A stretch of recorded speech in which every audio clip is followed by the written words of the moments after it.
नमस्कार मुलांनो, आज आपण इयत्ता 6वीचा सामान्य विज्ञान विषयातील पाठ क्रमांक 8 आपली अस्थिसंस्था व त्वचा ह्या पाठाचा आपण आज अभ्यास करणार आहोत. तर ह्या पाठातील आपण अस्थिसंस्था म्हणजे काय आणि अस्थिसंस्था ही दोन भागांमध्ये विभागलेली आहे. अक्षय सांगाडा आणि उपांग सांगाडा.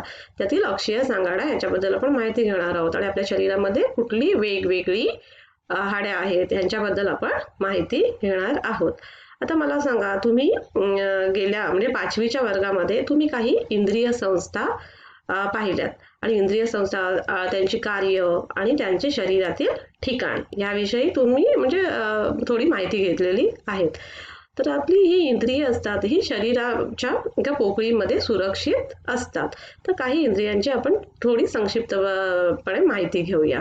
आता मेंदू कुठे असतो, कुठल्या शरीराच्या पोकळीत असतो? तर मेंदू हे शिरोपोकळीत असतो. आणि मेंदूचं कार्य काय आहे? तर मेंदूचं कार्य काय? आपल्या सर्व अवयवांच्या हालचालींवर नियंत्रण ठेवणे. आणि आता हृदय कुठे असते? तर हृदय वक्ष पोकळीमध्ये असते.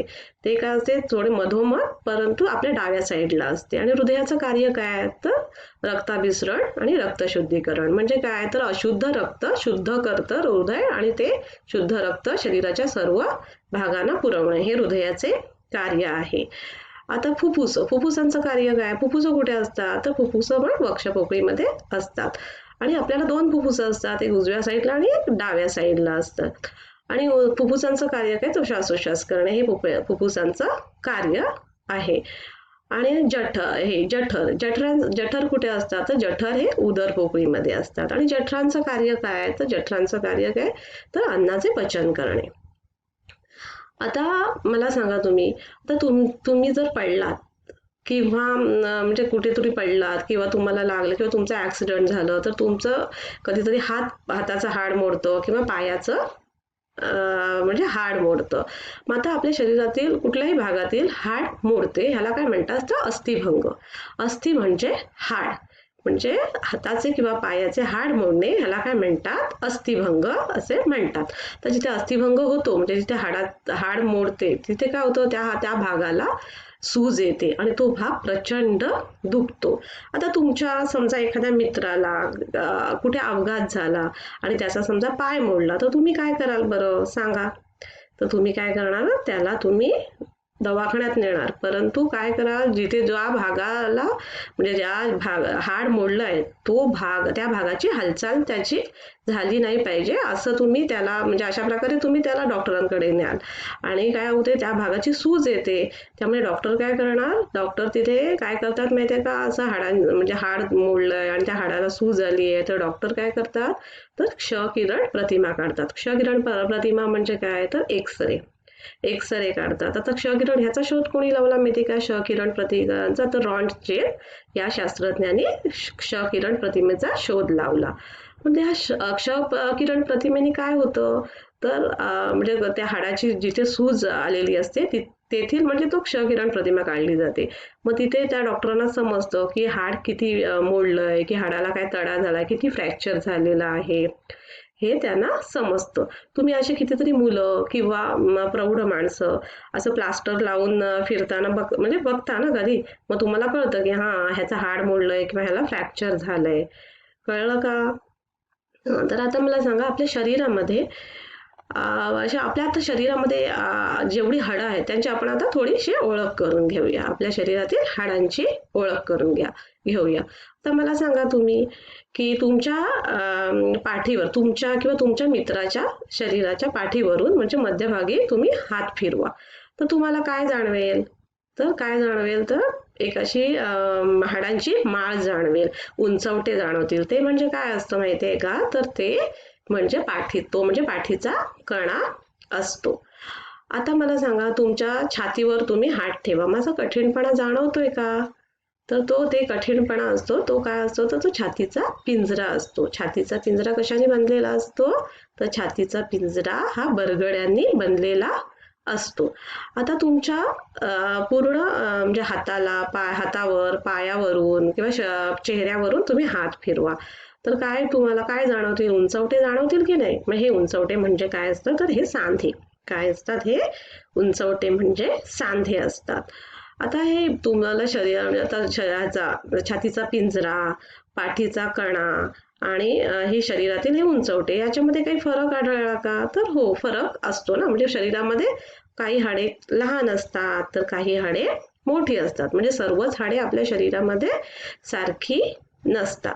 मग आज आपण आपल्या म्हणजे शरीरामध्ये किती हाडं आहेत आणि कशा प्रकारचे आहेत याचा आपण आज अभ्यास करूया. तर शरीरातील सर्वच हाडं असतात, त्यांचा आकारही एकसारखा नसतो. प्रत्येक हाड हे कसं असतं, तर प्रत्येक हाड हे वेगळं असतं. आता सर्व हाडं मिळून काय तयार होतो, तर सांगाडा तयार होतो. सर्व हाडं मिळून काय तयार होतं? सांगाडा तयार होतो. आणि ह्यामुळे काय होतं, तर शरीराला आकार प्राप्त होतो. काय होतं? सांगाड्यामुळे काय होतं, तर शरीराला आकार प्राप्त होतो. आता शरीरातील सर्व हाडे व खुर्च्या एकत्र मिळून काय तयार होतं, तर अस्थिसंस्था तयार होते.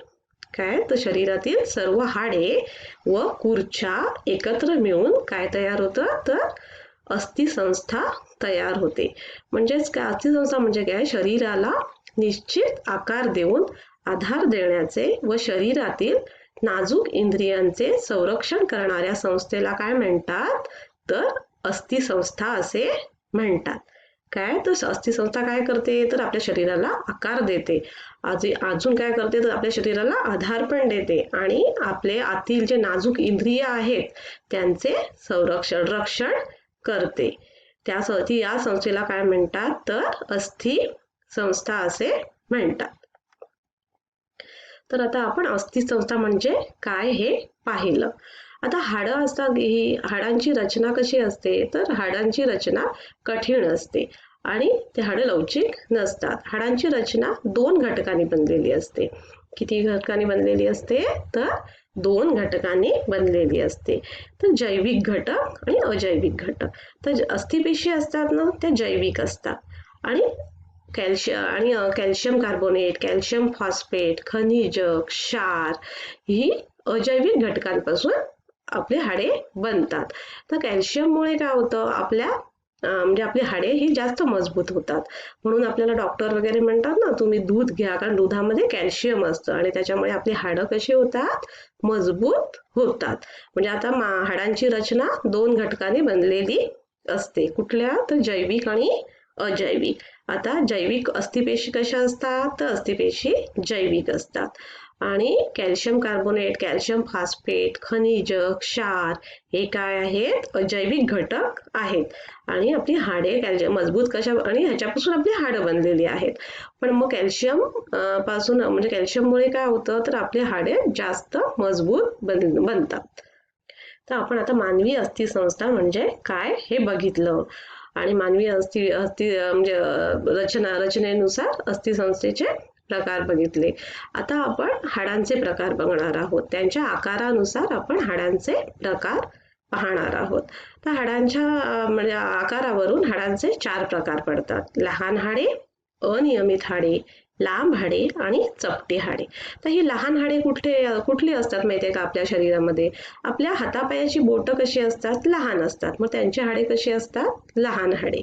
तर अनियमित हाडे कुठली, तर अनियमित हाडे आपल्या पाठीचा कणा असतो तिथली हाडे आणि खांदा आणि मनगटाची जी हाडे असतात ती अनियमित हाडे असतात. अनियमित म्हणजे त्यांना आकार नसलेली.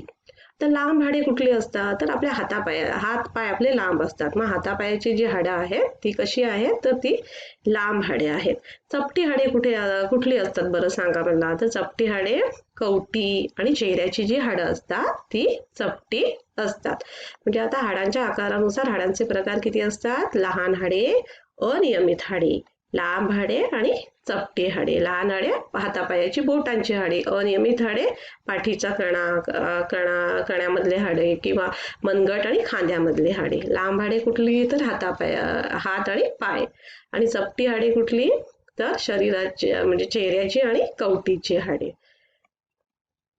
तर आता आपण काय बघितले, हाडांचे प्रकार बघितले. आता ही मानवी अस्थिसंस्था ही 2 विभागामध्ये विभागलेली आहे. एक अक्षीय सांगाडा आणि एक उपांग सांगाडा. तर आज आपण अक्षीय सांगाडा याच्याबद्दल माहिती घेणार आहोत. अक्षीय सांगाडा.